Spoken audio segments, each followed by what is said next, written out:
Hello everyone, now I will show you how to set up your D-Link router.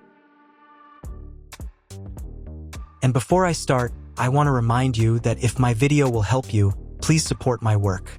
Half of all donations I send to animal shelters. All details are in the description down below. First, turn on the router. Take the power adapter. Plug the power adapter into an outlet. And connect the other end into the router.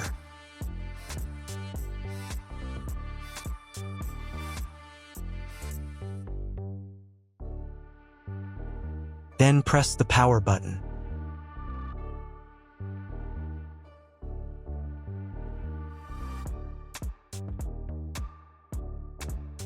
When the router is powered on, the light will turn on. It may take a few minutes for it to completely turn on. Next, connect the cable from your internet provider or from your modem to the internet port. This port is often labeled WAN and typically has a unique color. Each cable should be inserted until there is a click. You now need to reset the router to its factory settings. Press and hold the router's reset button for 10 seconds. Wait for the indicator lights on the router to begin flashing. Sometimes, this button is located inside the router casing to prevent accidental presses. In this case, use a thin object to press it down.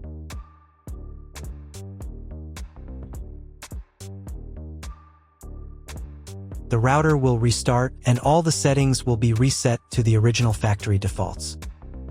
Plug one end of the Ethernet cable supplied with the router into an Ethernet port.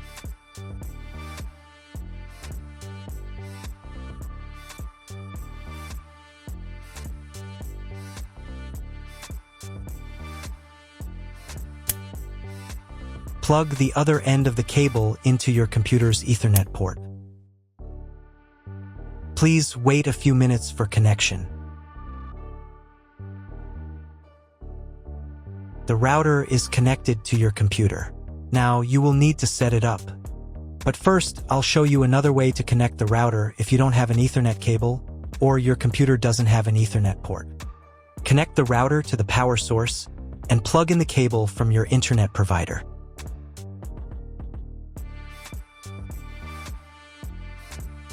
This will enable Wi-Fi. If your router is new, your Wi-Fi network name will be the name of the router. Your router has its own Wi-Fi network name and password printed on a label.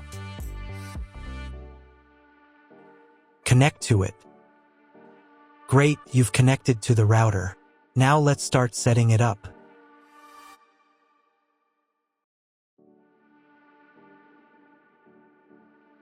First, open your web browser and visit the URL you see on the screen. Use the URL bar instead of the search bar.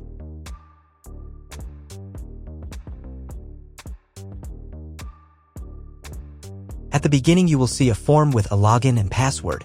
Usually, it is admin and admin.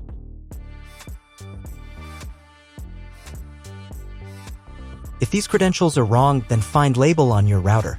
The credentials are often printed on the bottom of the device.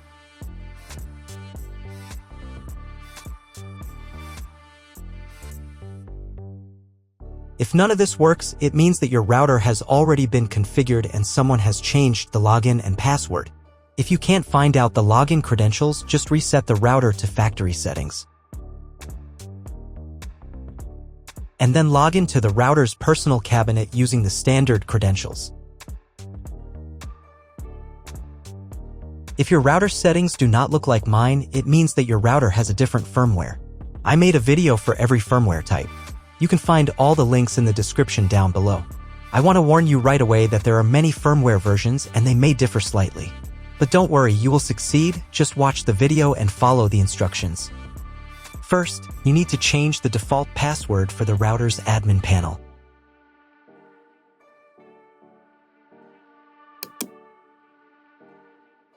Now log in to the router's admin panel again using the new password.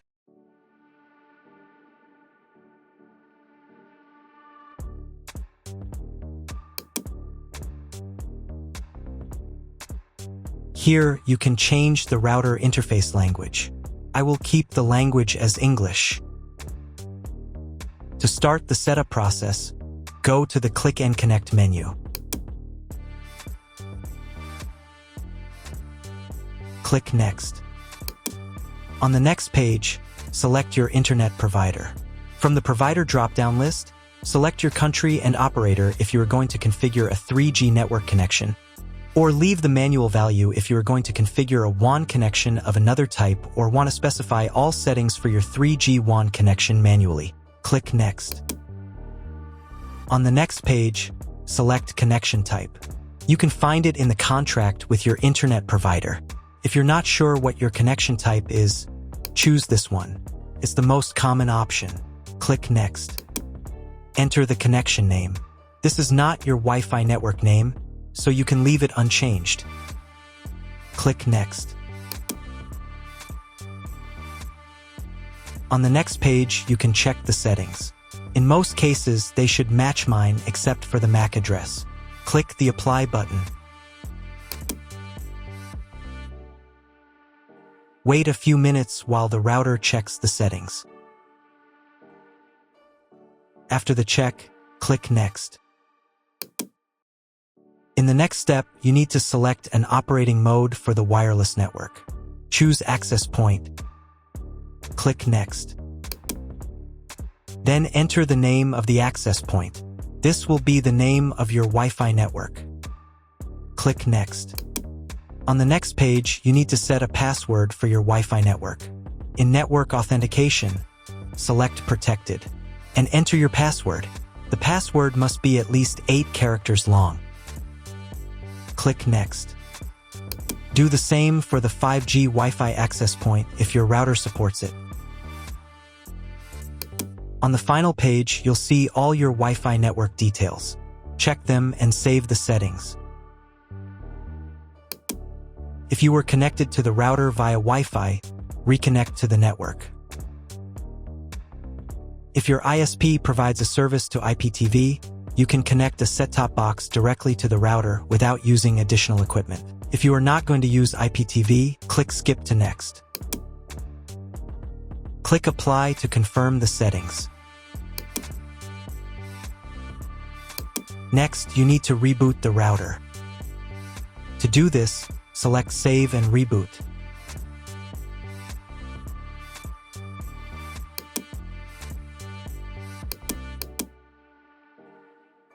Wait a few minutes for the router to fully restart. Now check if the internet is working. Just try to Google something. If there's no internet at this stage, call your internet provider. They will tell you your connection type and what other settings need to be configured. That's all. If my video was useful, please support my work. I send half of all donations to animal shelters. All the details are in the description below.